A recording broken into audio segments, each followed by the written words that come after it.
Hey guys, and welcome to a brand new video here on FPL Now. Today we're going to be going over a potential wildcard draft for Game Week 26. So if you're excited for the video, drop a like down below, leave a comment, what are your FPL plans for the next game week, subscribe if you're brand new, and let's get into the video. So, starting things off, let's take a look at the goalkeepers and the defenders.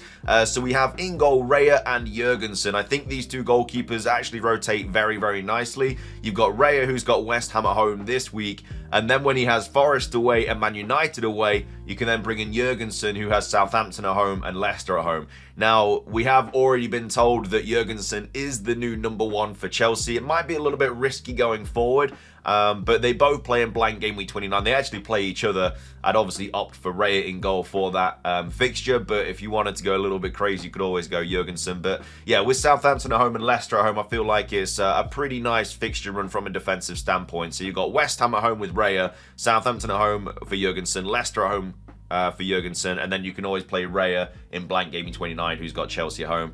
And then after that, you can just kind of play Raya just to set and forget goalkeeper. So I do think they rotate really nicely. There are other options you could go as well, like instead of Jurgensen, you could go Areola, who you know is basically just going to keep his place for the remainder of the season now. I feel like they've just kind of swapped again with Fabianski, that whole situation. I mean, with Jurgensen, like, there's no guarantee he's going to stay as the #1 all season, but Sanchez has been very, very poor for Chelsea. So maybe they just keep him for the remainder of the season, then they go out and try and buy another goalkeeper or something like that. But yeah, I think Jurgensen's a solid 4.2 mil option. Can't really go wrong with him, especially with those fixtures coming up. And then, yeah, Raya, a little bit more on the expensive side, but just a solid goalkeeper, and we all know how good Arsenal defense is. So those are the two goalkeepers that I've gone with. At the back, we've got Kirkez, Aït-Nouri, Mykolenko, Robinson, and Trent. So this is very much steering into blank Game Week 29.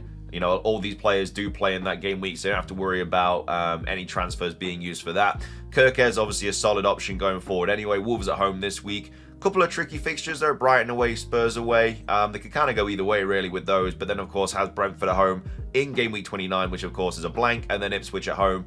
Really, really solid team, Bournemouth. I mean, they're one of the best, most informed teams in the league right now, so I definitely think it's worth doubling up, maybe even tripling up on them because they're just that good going forward and defensively as well.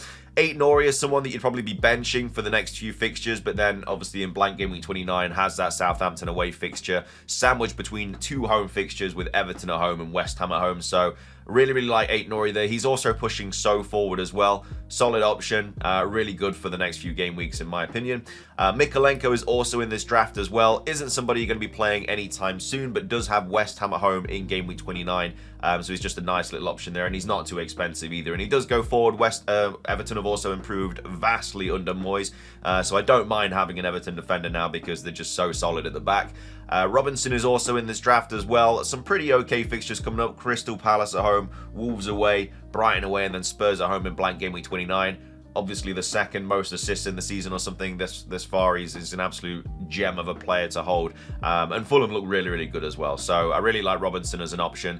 And then I've also gone Trent as well. Trent is still kind of slowly coming back from that injury. The City away fixture isn't ideal this week, but I feel like you still play him in that fixture anyway because he can kind of get an assist against anyone. He can score against anyone. And Liverpool are just so good at the moment as well. And then you've got Newcastle at home and then Southampton at home. Yeah, they do blank in 29, but because all of these other players in your team play, I mean, obviously apart from Liverpool and Newcastle players, you don't have to worry about that. And then he's got Everton at home in Game Week 30. So yeah, I really like this back line. There's not really any other players that I feel like we're really missing. You've got your Arsenal defense, you've got your Chelsea defense, you've got your Wolves defense for that blank Game Week 29 fixture. Kirkez in there, Robinson in there, Mykolenko and Trent. Yeah, really, really like this back line. I don't think it could really be bettered that much. Maybe by bringing in a City defender for the fixture that they've got after the next two. But again, that's a bridge you can cross when their fixtures improve. Because as of right now, they've got like Arsenal, Liverpool, whatever. So it's just not really worth bringing in any City assets, in my opinion, as of right now. But that's the goalkeepers and the defenders. In midfield, we have gone for the Bournemouth double up, and that's just because I don't really know who else to play there. With all these blanks coming up and stuff, you don't really want to be kind of pushing yourself into having to use all these transfers to get rid of them. But anyway, we've got Dango, who's only 5.1.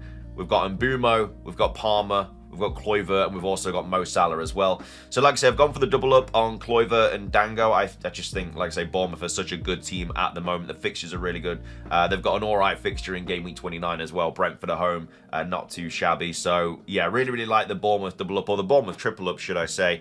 Kluivert on penalties doesn't have as many minutes as Dango and Semenyo, but I think because of those penalties, he's definitely worth having in the team just in case, because penalties, again, they can turn a player from kind of having a mediocre week, bangs in a pen, and then they're suddenly on like max bonus and stuff. So that's why I really like having multiple penalty takers, and in this team there's a lot of penalty takers.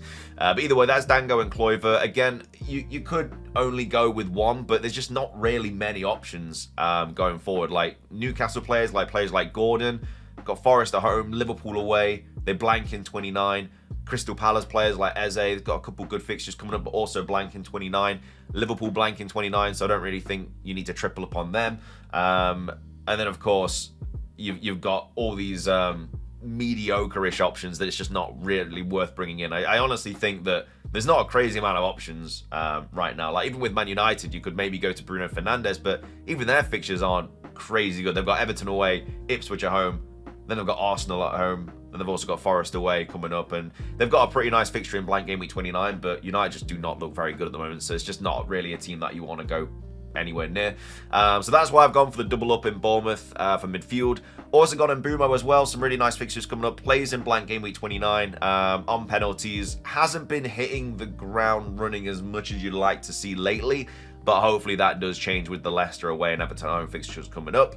I've also gone Cole Palmer as well. A lot of people getting rid of Palmer. I don't know why they would do that though. Villa away, followed by Southampton and Leicester at home are some very nice fixtures. Does play in blank game week 29. Will be playing against Raya though. Obviously, you're going to have players playing against each other regardless in blank game week 29 because there's quite a few teams blanking. So it's just one of those things that's going to happen. So anyway, Cole Palmer, I feel like he's a staple. I don't know why you wouldn't go with him. And then Mo Salah picks himself. Gonna be probably a set and forget captain. Maybe not this week because City away is quite tough, but Newcastle at home, Southampton at home, and then Everton at home after game week 29. So that's the midfield and the defenders. And then up top, I honestly think this is probably the best forwards you could have in the game right now in terms of price points and stuff like that, which is Wissa, Isak, and Cunha. So Wissa is in here. He's got like one of the best striker expected goal involvements per 90 in the game right now, even though he has been blanking a lot. He did score at the weekend, but it was offside. So hopefully those stats will start to turn into points relatively soon, and you can start reaping the rewards from all those. But he's only 6.3 mil, and I think, yeah, he's a solid option going forward, and of course plays in blank game week 29. Also gone Isak as well. Now, of course, Isak is going to be doubling up in, it's like game week 32 or 33, so he's not a player that I would honestly get rid of. A lot of people are going to have money tied up in him, and a lot of people might not really want him in the team because he's got Liverpool away coming up and he blanks in 29. But if you've got a ton of money stocked up in him, you can just bench him for that 29 fixture. Again, the Liverpool fixture isn't ideal, but he can score in that fixture. He did, obviously, in the reverse fixture. And then apart from that, like I say, doubles as well. So I don't really see the point of getting rid of him, and then as you're getting closer to that double, you then start bringing in more Newcastle players and stuff like that. But that's why Isak's in this squad. And then I've also got Cunha as well. He's a player that I definitely prefer Wissa over the next two, because Wissa has Leicester at home, Leicester away, should I say, and Everton at home. And Cunha has Bournemouth away and Fulham at home. But then Cunha has Everton at home, Southampton away in blank game week 29, and then West Ham at home. So I mean, it's one of those things. You can have Wissa now, have him for Leicester and Everton, and then maybe bring Chris Wood back in, because Chris Wood has some tough fixtures. He's got Newcastle away, then he's got Forest, then he's got Arsenal at home, City at home, and then he's obviously got Ipswich away in blank gaming 29. So maybe you just have Wissa now and then bring Chris Wood. I mean, Chris Wood is kind of fixture proof. He's shown that he can score against anyone. But I feel like you just play the fixtures over the next couple. There's more than enough money in the bank for this draft, by the way. I've got 2.6 mil in the bank. So that easily sorts you out going forward for any sort of transfers you want to make. Also, you've got enough money in there for the assistant manager chip when you want to play that later on. And yeah, so Wissa to Chris Wood, maybe for game week 29 would be a nice little move. And then you're also, with Cunha, you know, he's on penalties. He's been very good. You could bench him this week. You could do like a 3 a 3-5-2 this week. Maybe bench him if you're going to play Kirkes, who obviously has Wolves at home. So you could play like Kirkes, Robinson, Trent, all your midfielders this week, and then play Wissa and Isak. I don't like the idea of benching Cunha, but that's obviously something you could do. Or maybe you just bench one of the Bournemouth midfielders, because obviously Cunha's on penalties. But this is the draft that I've got up. Obviously, if you're free hitting in 29, then your draft will probably look a lot different than this. This is mainly taking into account blank game week 29, but also still being able to sort of go over the next few fixtures as well pretty easily. But yeah, I quite like this draft. It's definitely something that I would go with if I was on a wild card this week. But either way, I hope you guys enjoyed the video. If you did, drop a like down below. Leave a comment with your thoughts on this wild card draft. Subscribe if you're brand new. Ring the notification bell. Everything from me. Have a fantastic rest of your day. And until next time, peace.